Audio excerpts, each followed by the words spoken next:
അപ്പൊ നമ്മൾ ചെറിയൊരു ലെവലിൽ നിന്ന് നമ്മൾ ഡെവലപ്പ് ചെയ്ത് നമ്മുടെ ടാപ്പിംഗ് തൊഴിലാളിയിൽ നിന്ന് നമ്മൾ ഈ ഒരു ലെവലിലെത്തി.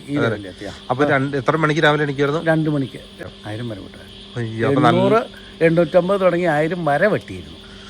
പല മുതലാളിമാരുടെ ആണല്ലോ അങ്ങനെ. അപ്പൊ അങ്ങനെ നമ്മൾ കഷ്ടപ്പെട്ട് അങ്ങനെ വന്ന് അത് കഴിഞ്ഞപ്പോൾ തന്നെ പിന്നെ നമ്മൾ കുറച്ച് ഫ്ലോട്ട് ഇങ്ങനെ ഓരോ കടുമ്പട്ടൊക്കെ, അത് കടുമ്പട്ടെന്ന് പറയും നമ്മുടെ നാട്ടിൽ, കടുമ്പട്ടെടുത്തു എന്നിട്ട് നമ്മൾ അങ്ങനെ വെട്ടി. അത് കഴിയുമ്പോഴത്തേനും കുറച്ച് വാരം കൂടെ എടുത്തു, ഒരാളെ കൂടെ കൂട്ടി, അങ്ങനെ ചെയ്ത് 10 ടാപ്പർമാരുണ്ടായിരുന്നു നമുക്ക്. അങ്ങനെ നമ്മൾ ആ ഒരു ബിസിനസ് ഡെവലപ്പ് ചെയ്ത് സൈഡിൽ നിന്ന് നമ്മളാളെ കൊടുത്തിട്ട് 10 ടാപ്പർമാർ നമ്മൾ നമ്മുടെ അവിടെ തന്നെ ഇങ്ങനെ ലയം പറയും ഉണ്ടാക്കി അവിടെ താമസിപ്പിച്ചുകൊണ്ട് നമ്മളങ്ങനെ ചെയ്തു.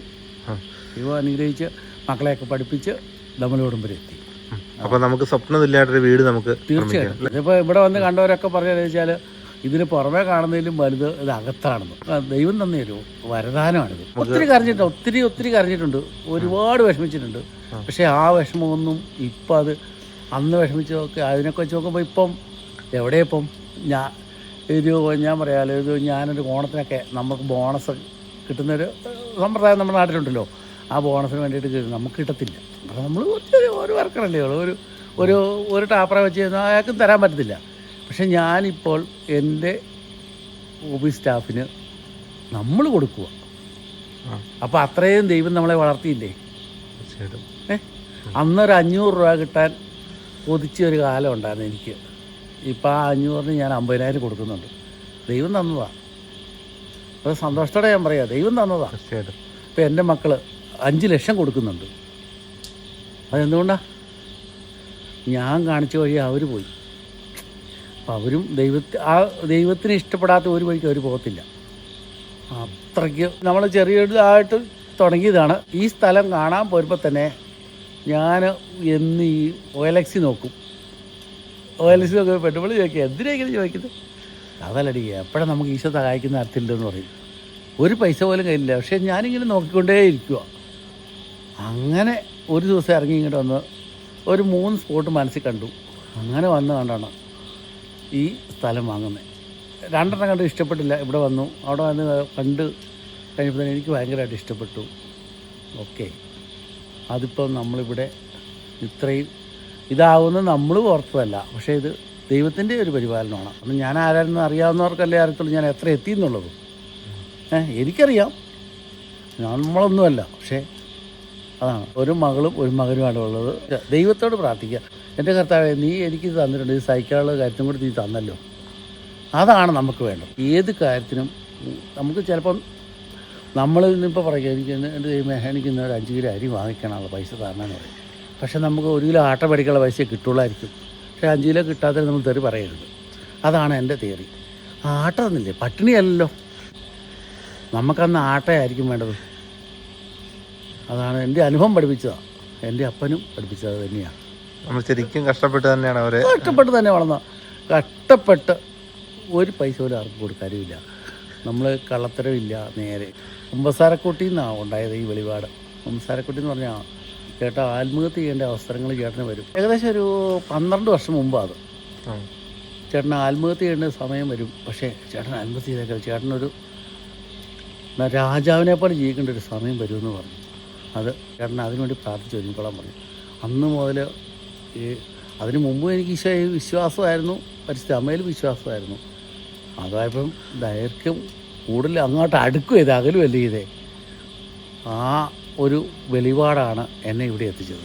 ശരിക്കും പറഞ്ഞാൽ മക്കളെ അത്ര ഒരു കഷ്ടപ്പാട് എന്തുകൊണ്ട് എങ്ങനെയായിരുന്നു ആ കഷ്ടപ്പാടെന്ന് പറഞ്ഞാൽ അത് കാണും. നമുക്ക് നമ്മളോരോ കാര്യങ്ങൾ ചെയ്യുമ്പോൾ നമുക്ക് ഓരോ ബുദ്ധിമുട്ടുകൾ വരുമല്ലോ. അപ്പോൾ അങ്ങനെ വരുമ്പോൾ നമ്മൾ ഈ പള്ളിയിലേക്ക് പോകും. നമ്മൾ ക്രിസ്ത്യൻസ് ആകുമ്പോൾ പള്ളിയിൽ പോകുമല്ലോ, പള്ളിയിൽ പോയി പ്രാർത്ഥിക്കുമല്ലോ.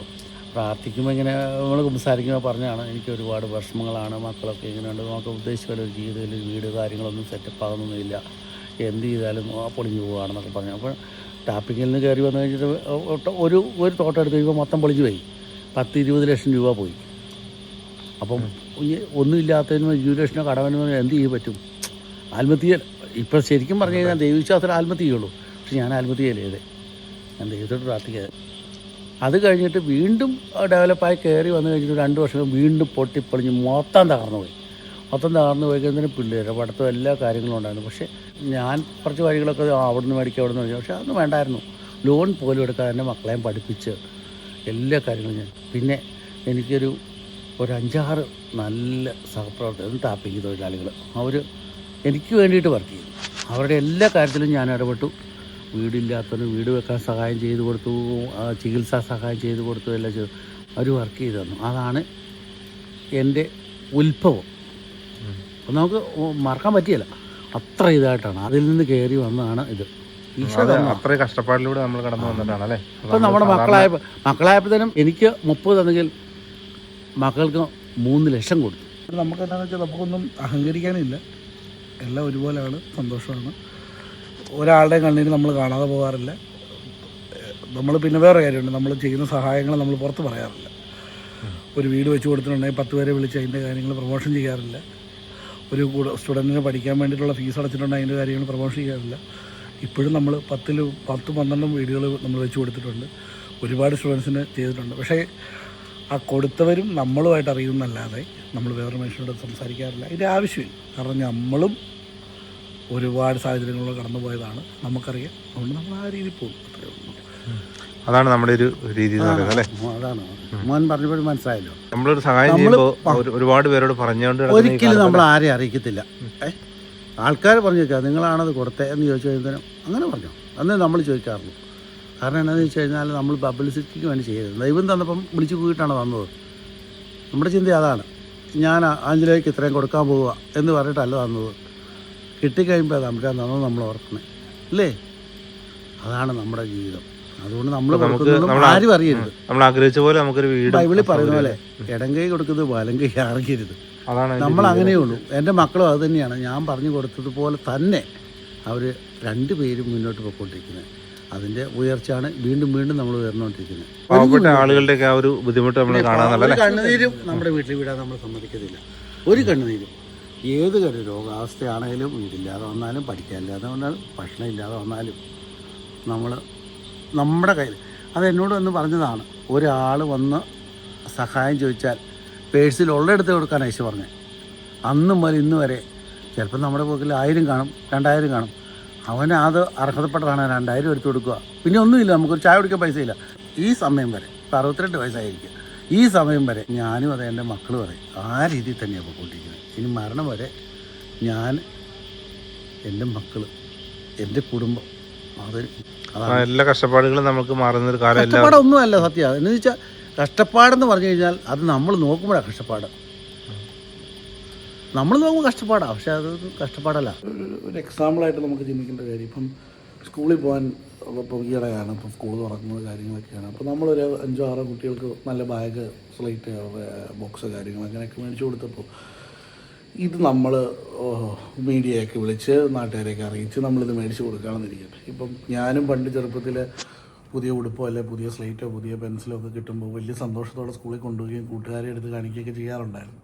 അപ്പോൾ ഈ കുട്ടികളും അതുപോലെ തന്നെ സ്കൂളിൽ ചെന്നാൽ ഓക്കെ എനിക്ക് പുതിയ പെൻസില്, പുതിയ സ്കെയിൽ എന്നൊക്കെ പറഞ്ഞ് കൂട്ടുകാരെ ഇത് കാണിക്കുമ്പോൾ ഏതെങ്കിലും ഒരു കുട്ടി ഈ വീഡിയോ കാണുകയോ അല്ലെങ്കിൽ മറ്റാരെങ്കിലും പറഞ്ഞ് ഇത് ഇന്നയാൾ മേടിച്ച് കൊടുത്തതാണ് എന്ന രീതിയിൽ അവനെ കളിയാക്കുന്ന ഒരു സിറ്റുവേഷൻ ഉണ്ടായിട്ടുണ്ടെങ്കിൽ ആ കുട്ടിക്ക് അന്നേരം ഉണ്ടാകുന്ന വേദന എന്ന് പറഞ്ഞാൽ എൻ്റെ 10 തലമുറയ്ക്ക് ഉണ്ടാകുന്ന ശാപമായിട്ട് ഞാനതിനെ കാണുന്നുള്ളൂ. അപ്പം ഇതിൻ്റെ ഒന്നും ആവശ്യമില്ല. ചെയ്യാൻ പറ്റുന്നില്ല, നിങ്ങൾ ചെയ്യണ്ട. ചെയ്യുന്നുണ്ടെങ്കിൽ അത് ചെയ്യുക. നിങ്ങൾ ചെയ്യുന്നത് നിങ്ങൾ മാത്രം അറിയുക. ആ പരിപാടി അവിടെ തീർന്നു. ബാക്കി നമ്മൾ അതിനകത്തുനിന്ന് ഒരു പ്രതിഫലം എന്ന രീതിയിൽ ഇച്ഛിക്കാൻ നമ്മളെല്ലാവരും ഒരു കാര്യം ചെയ്യുമ്പോൾ തീർച്ചയായിട്ടും പ്രതിഫലം എക്സ്പെക്റ്റ് ചെയ്യും, ഇല്ലെന്നല്ല. അത് എക്സ്പെക്റ്റ് ചെയ്യുന്ന പ്രതിഫലം എന്താണ്? അവരുടെ സന്തോഷം, അത് നമുക്ക് ദൈവത്തിൻ്റെ അനുഗ്രഹമായിട്ട് വരും എന്ന് മാത്രമേ നമ്മൾ വിശ്വസിക്കുന്നുള്ളൂ. അത് മാത്രം ചെയ്യുന്നുള്ളൂ. അതുകൊണ്ടാണ് നമ്മൾ കൂടുതൽ ആ ഒരു രീതിയിൽ ചെയ്തു പോകാനായിട്ട് ആഗ്രഹിക്കുന്നത്. നമ്മളെപ്പോഴും ചിന്തിക്കുന്നൊരു കാര്യം, നാളെ ഇപ്പം നമ്മൾ ആ വഴികളിലൂടെ പോവുകയോ അല്ലെങ്കിൽ നമ്മളതിനകത്ത് കൂടെ ഉള്ളപ്പോഴോ അവർക്ക് നമ്മളോടൊരു കമ്മിറ്റ്മെൻറ്റ്, നമ്മളെ കാണുമ്പോൾ അവർക്ക് നമ്മളോട് വന്ന് മിണ്ടണം, സംസാരിക്കണം, നമ്മളെ താണുവേണം, ഇതിൻ്റെ ഒന്നും ഒരാവശ്യമില്ല. എനിക്ക് നാളെ ഫ്രീ ആയിട്ട് അവരെ കാണുമ്പോൾ സംസാരിക്കാൻ പറ്റണം, അവർക്ക് എന്നോടും ഫ്രീ ആയിട്ട് സംസാരിക്കാൻ പറ്റണം. ആ ഒരു രീതിയിൽ പോകണമെന്നുണ്ടെങ്കിൽ അങ്ങോട്ടും ഇങ്ങോട്ടും ഒരു എന്താ പറയുക, ഒരു ഔദാര്യത്തിൻ്റെ ബാധ്യത വേണ്ട.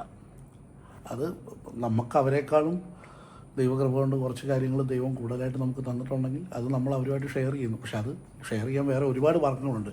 ഈ ആളുകളെ മൊത്തം ബഹളം വെച്ച് അറിയിച്ച് ഷെയർ ചെയ്യണമെന്നില്ലല്ലോ.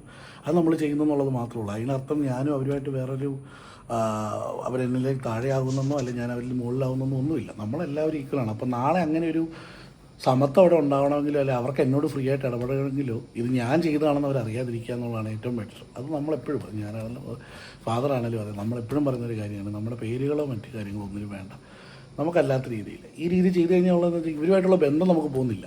അവരെല്ലാവരും നമ്മുടെ സുഹൃത്തുക്കളാണ്. എപ്പോഴും വഴി വെച്ച് കാണുമ്പോഴാണ് അവർക്ക് സംസാരിക്കാനും നമ്മളോട് മിണ്ടാനും ഇവിടെ വരാനും ഒക്കെ അവർക്കും ഓക്കെയാണ്. കാരണം ആ ഒരു മെൻറ്റാലിറ്റിയിൽ ആ ഒരു രീതിയിലാണ് നമ്മൾ കീപ്പ് ചെയ്ത് പോകാറ്. അതേ ഉള്ളൂ, അല്ലാതെ വേറെ ഒന്നും ഉദ്ദേശിച്ചിട്ടല്ല. ഒരു പോയിന്റ് ഓഫ് ടൈമിൽ അവർക്ക് സന്തോഷം ഉണ്ടാകുന്നുണ്ടെങ്കിൽ ആ സന്തോഷം അതിനേക്കാൾ ഉപരി ഒരു ദുഃഖമായിട്ട് അവരുടെ ലൈഫിലേക്ക് അത് മാറുന്നുണ്ട്. മറ്റൊരാളുടെ ഒരു ഔദാര്യം പറ്റിയാണ് അവർ ജീവിക്കുന്നതെന്നൊരു ഒരു ഗട്ട് ഫീൽ അവർക്കുണ്ടാവും.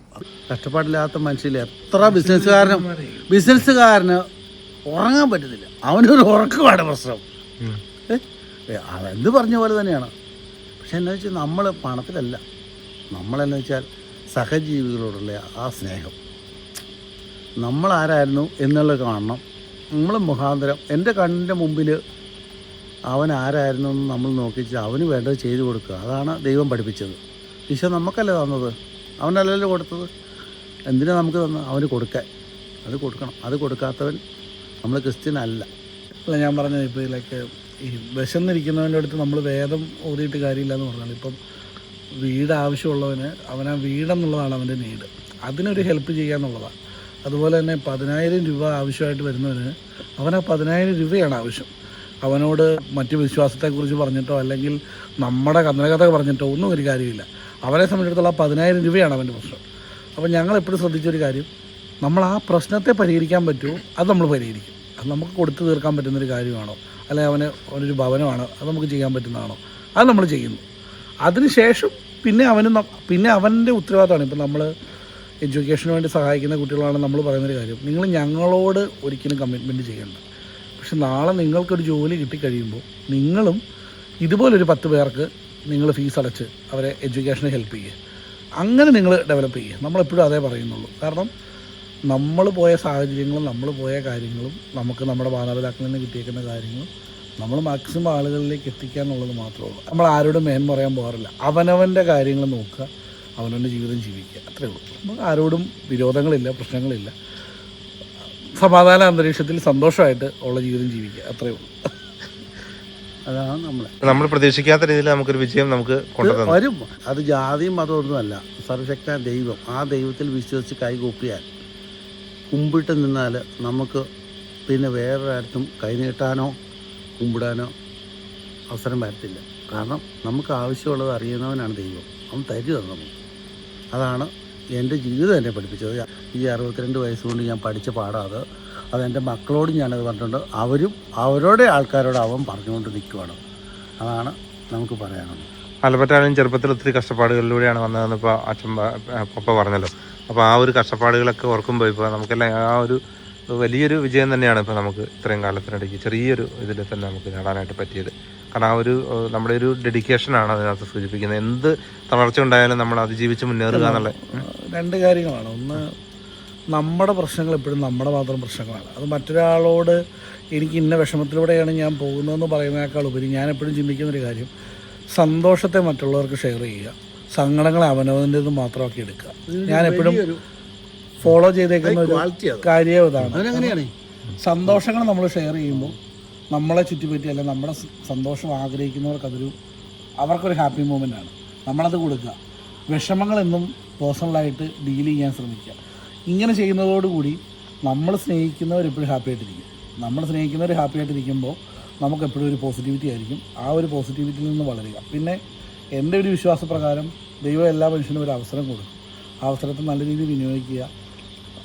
ആരെയും ഉപദ്രവിക്കാതെ കഴിവതും സന്തോഷത്തോടെ ഒതുങ്ങി അവനവൻ്റെ ജീവിതമായിട്ട് പോകാൻ വയ്ക്കുക. പിന്നെ സഹായിക്കാനുള്ള അവസരം, അത് നമ്മുടെ എല്ലാ കാര്യങ്ങളും നടത്തിയതിന് ശേഷം ചെയ്യുക എന്നുള്ളൊരു മനോഭാവം ഒഴിവാക്കിയിട്ട് നമുക്ക് ചെയ്യുന്നതിനോടൊപ്പം തന്നെ ഇപ്പം ഞങ്ങൾ പപ്പ ഈ വീട് പണിയുന്ന സമയത്ത് പപ്പയ്ക്ക് ഒരു നിർത്തുന്നുണ്ടായിരുന്നു. നമ്മുടെ ഈ വീട് കയറിത്താമസം നടത്തുന്നതിന് മുമ്പായിട്ട് ഒരു 10 പേർക്കെങ്കിലും ഭവനം വെച്ച് കൊടുക്കുക എന്നുള്ളത്. അതാരാ എന്താണെന്നുള്ളത് ഞങ്ങൾക്ക് മാത്രം അറിയാവുന്ന കാര്യമാണ്. നമ്മളത് അവരോടും പറഞ്ഞിട്ടുണ്ട്, നിങ്ങളിത് ആരോടും പറയേണ്ട ആവശ്യമില്ല. നമ്മൾ ചെയ്യാനുള്ള കാര്യം നമ്മൾ ചെയ്തു. നമ്മളും ഇപ്പം പലതരത്തിലുള്ള മതവിശ്വാസങ്ങൾ വിശ്വസിക്കുന്ന ആളുകളുണ്ടാവും. നമ്മൾ ഇന്ന മതം ശ്രേഷ്ഠമാണെന്നോ മറ്റ് മതങ്ങൾ കുറവാണെന്നോ ഒന്നുമല്ല പറയുന്നത്. അവരവരുടെ വിശ്വാസത്തിൽ എല്ലാ മതവും, എൻ്റെ ഒരു അറിവ് പ്രകാരം ഞാൻ മനസ്സിലാക്കുന്ന എല്ലാ മതവും മറ്റുള്ളവരെ സ്നേഹിക്കാനാണ് പറയുന്നത്.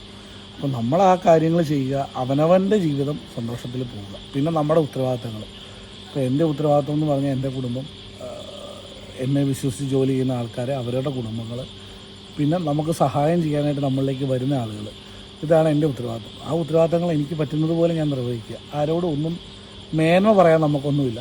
നമ്മുടെ ലൈഫ് നമ്മൾ ജീവിച്ച് സന്തോഷമായിട്ട് പോവുക. പിന്നെ ലൈഫിൻ്റെ ഓരോ മൂമെൻറ്റും എൻജോയ് ചെയ്യുക. നാളെ നമ്മൾ മരണത്തിലേക്ക് പോവുകയാണെങ്കിലും ഇന്നീ ദിവസം വരെ നമ്മൾ ഹാപ്പി ആയിട്ട് ജീവിച്ചു എന്നുള്ളതിൽ നമുക്ക് സന്തോഷം കണ്ടെത്താൻ പറ്റണം. ആ ഒരൊറ്റ ചിന്തയെ നമുക്കുള്ളൂ. ഞാൻ ഇന്നും നാളെ രാവിലെ ഞാൻ കണ്ടില്ലെങ്കിലും ഞാൻ ഹാപ്പിയാണ്. ഞാൻ ഇന്ന് മൂമെൻറ്റ് വരെ വളരെ ഹാപ്പിയായിട്ട് ജീവിച്ചു പോകുന്നൊരു മനുഷ്യനാണ്. ആ ഒരു ചിന്താഗതിയിൽ പോകാൻ പറ്റുക, അത്രമാത്രമേ. ആ ഒരു സന്തോഷം നമുക്ക് നിങ്ങളുടെയൊക്കെ മുഖത്ത് നമുക്ക് കാണാനായിട്ട് പറ്റുന്നു. ഇപ്പം മോൻ്റെ വർത്താനം കേട്ടല്ലോ, അവൻ സംസാരിച്ചപ്പോൾ മനസ്സിലായല്ലോ അവൻ എന്നിലേക്കും എത്ര കൂടുതൽ അറിവുണ്ടെന്ന് മനസ്സിലായില്ലേ. അതാണ് ഈ നമുക്ക് തന്നതിൻ്റെ 100 ഇരട്ടി അവന് കൊടുത്തിട്ടുണ്ട്. ഞാൻ ചെയ്യുന്നതെല്ലാം അവൻ ചെയ്തുകൊണ്ടിരിക്കുന്നത്, ഞാൻ ചെയ്ത ബിസിനസ് എല്ലാം അവൻ ചെയ്തുകൊണ്ടിരിക്കുന്നത്. പക്ഷേ വളർച്ചയെല്ലാം ദൈവത്തിലാണ്, ദൈവം തന്നതാണ്. അവനും അത് തന്നെയാണ് വിശ്വസിക്കുന്നത്. ഞാൻ പറഞ്ഞ പോലെ തന്നെ അവനും പറഞ്ഞില്ലേ, മറ്റുള്ളവർക്ക് കൊടുക്കുക. ഈശോ തന്നെ മേടിച്ച് നമ്മൾ ഇങ്ങനെ വെക്കുകയല്ല, നമ്മൾ കൊടുക്കുക. കൊടുത്താലേ ഉണ്ടാകത്തുള്ളൂ. അത് തന്നെയുള്ളൂ. ഏത് വ്യക്തിയിലും ശേഖരിച്ച് വെക്കുന്നവൻ അവൻ ആ തൃപ്തി അടയാതെ മരിക്കത്തുള്ളൂ. കൊടുക്കുന്നവൻ സന്തോഷത്തോടെ മരിക്കും. അതല്ലേ പഠിച്ചിരിക്കുന്നത് നമ്മൾ. തീർച്ചയായിട്ടും ഒത്തിരി ആളുകൾക്ക് അങ്ങനെ നമുക്ക് ഹെൽപ്പ് ചെയ്യാനായിട്ട് പറ്റിയ ആ ഒരു സന്തോഷമാണ് നമ്മുടെ ഒരു സന്തോഷം, അല്ലേ? തീർച്ചയായിട്ടും. നമ്മൾ ഇന്നീ വരെ ഈ ഗേറ്റുകൾ ആർക്കും മുമ്പിൽ അടഞ്ഞിട്ടില്ല. നമ്മളടുത്ത് വന്നവരൊന്നും നമ്മൾ സഹായം കൊടുക്കാതെ വിട്ടിട്ടില്ല. പിന്നെ നമുക്ക് ഒറ്റ ഡിമാൻഡേ ഉള്ളൂ, നിങ്ങൾക്ക് കിട്ടി, നിങ്ങളത് സന്തോഷത്തോടെ അനുഭവിക്കുന്നു, നിങ്ങൾ സന്തോഷമായിട്ട് ജീവിക്കുന്നു. നിങ്ങളുടെ പ്രാർത്ഥന എവിടെയെങ്കിലും അതാണ്. ഒരു കാല് പിടിക്കാൻ വരും. ഞാൻ പറയാം, കൂലിക്ക് റബ്ബർ അടിക്കുന്നത്. നമുക്ക് നേരത്തെ കറണ്ട് ബില്ല് എങ്ങനെയായിരുന്നു? ഇപ്പോൾ നമുക്കൊരു 30,000 തുടങ്ങി 48,000 വരെ വന്നായിരുന്നു. AC ഇടുന്ന് ഉപയോഗിക്കുന്നതിനനുസരിച്ച് കൂടിക്കൊണ്ടിരിക്കുന്നത്. അത് കഴിഞ്ഞപ്പോഴാണ് എല്ലാവരും സോളാറിൽ വെക്കുകയാണെങ്കിൽ ഒരുപാട് ചിലവ് കുറവുണ്ടെന്ന് പറഞ്ഞ എഞ്ചിനീയർ പറഞ്ഞിട്ടാണ് ഞങ്ങൾ സോളാറിലേക്ക് നീങ്ങിയത്. ഇപ്പോൾ നമുക്ക് 0യാണ്. ഒരു കറണ്ട് ബില്ലില്ല. പക്ഷേ നമ്മളന്നേരം കാശ് കുറച്ച് മുടക്കേണ്ടതായിട്ട് വന്നു. പക്ഷെ എന്നാലും ഇത് ഈ ലൈഫ് ലോങ് കിടക്കുമല്ലേ ഇത്. നല്ല രീതിയിൽ ഉപയോഗിച്ച് കഴിഞ്ഞാൽ ഒരു 10-15 വർഷത്തേനും ഒരു പ്രശ്നം ഉണ്ടാകത്തില്ലെന്നാണ് പറഞ്ഞത്. അഥവാ വന്നാലും ബാറ്ററി ചേഞ്ച് ചെയ്യുന്നതായിട്ടൊക്കെ വരുള്ളൂ. നല്ല രീതിയിൽ തന്നെ അത് നമുക്ക് ഫലപ്രദം. എല്ലാവരും അത് ചെയ്യണമെന്നുള്ളതാണ് പറയുന്നത്. ഇത്രയും യൂണിറ്റ് എടുക്കുന്നില്ലെങ്കിലും ഇപ്പോൾ സ്വന്തമായിട്ടാണെങ്കിലും എടുക്കുക 3 ഉണ്ടെങ്കിൽ നമ്മുടെ അത്യാവശ്യം ഒരു വീട്ടിലെ കാര്യങ്ങൾ നടന്നു പോകും. നമ്മളിപ്പോൾ ഇത്രയും AC എല്ലാം കൂടെ വരുന്നതുകൊണ്ടാണ് ഈ 13 എടുത്തിട്ടിരിക്കുന്നത്. 13 കിലോ വാട്ട്. ഇപ്പോൾ 10ൻ്റെ നമ്മൾ ഗവൺമെൻറ്റിലേക്ക് തന്നെ കൊടുക്കുക. അത് ഇതിൽ കയറിപ്പോവും. അതിനിങ്ങോട്ട് പൈസ കിട്ടും. അതിന് നമുക്ക് വർഷത്തിലൊരു 1000 കിട്ടും. ബാലൻസ് നമ്മൾ എടുത്തതിൻ്റെ ബാലൻസ് ഉള്ള പൈസ അവർ തരും. ഇതുവരെ തന്നിട്ടില്ല. അക്കൗണ്ട് നമ്പരൊക്കെ മേടിച്ചിട്ട് പോയിട്ടേ ഉള്ളൂ. പിന്നെ വരുന്നതെന്ന് പറഞ്ഞാൽ 3 നമുക്ക് നമ്മുടെ ഇൻവേർട്ടറിലേക്ക് തന്നെ കയറുക. കഴിഞ്ഞ ദിവസമൊക്കെ ആണെങ്കിൽ ഒരു മാസം ഒരു കാറ്റും മഴയെല്ലാം അങ്ങോട്ട് വന്നിട്ട് ഇവിടെ എല്ലാം കറണ്ട് ഒരാഴ്ചത്തേക്ക് കറണ്ടില്ല. പക്ഷെ നമുക്ക് ഇവിടെ ഇഷ്ടംപോലെ കളിച്ചു. അങ്ങനെയുള്ള ഒരു നല്ല രസമാണ്. നമുക്ക് ഉപകാരപ്രദമാണ് സോളാർ. കാരണം ഇനിയിപ്പോൾ വെള്ളം കുറഞ്ഞ് വന്നുകൊണ്ടിരിക്കുമല്ലേ. അപ്പോൾ ഇനി ഇതൊരു സൂര്യതാപത്തിൽ ഇതൊക്കെ നമ്മൾ എടുക്കേണ്ടതായിട്ട് വരും. എന്താണെങ്കിലും ഇപ്പം ഒത്തിരി ആൾക്കാർ വെക്കുന്നുണ്ട്. ഇവിടെ ഇപ്പോൾ ഒരുപാട് വീടുകൾ ഇങ്ങനെയാണ്. നമ്മുടെ വീട്ടിൽ അത്രയും ആരില്ല, പക്ഷെ എന്നാലും കുറേ ആൾക്കാർ ഇങ്ങനെ എടുത്തു വെച്ചിട്ടുണ്ട്. നല്ലൊരു വർക്ക് ഇവിടെ ചെയ്തല്ലേ? അതെ. മെയിൻറ്റെയിൻ ചെയ്ത് കൊണ്ടുപോകണമെന്നുണ്ടെങ്കിലാണ് നമുക്ക് ഇതുപോലെ വൃത്തിയിൽ ഇട്ടേക്കണമെന്നുണ്ടെങ്കിൽ സ്ഥിരം ആളുണ്ട്, 2 പേരുണ്ട് ജോലിക്കാരെപ്പോഴും പറ്റും. എന്നാലേ നമുക്ക് വൃത്തിയായിട്ട് ഇപ്പോൾ ഈ മരങ്ങളൊക്കെ വളർന്നു കഴിഞ്ഞാൽ കുറേ കൂടെ ഭംഗിയുണ്ടാകും, ചൂട് കുറയും, നമുക്ക് വലുതായി കഴിഞ്ഞാലേ ഒരു പാർക്ക് പോലെ നമ്മുടെ വീട്ടിൽ. അതെ, അതന്നെ നമ്മൾ ഉദ്ദേശിച്ചത്.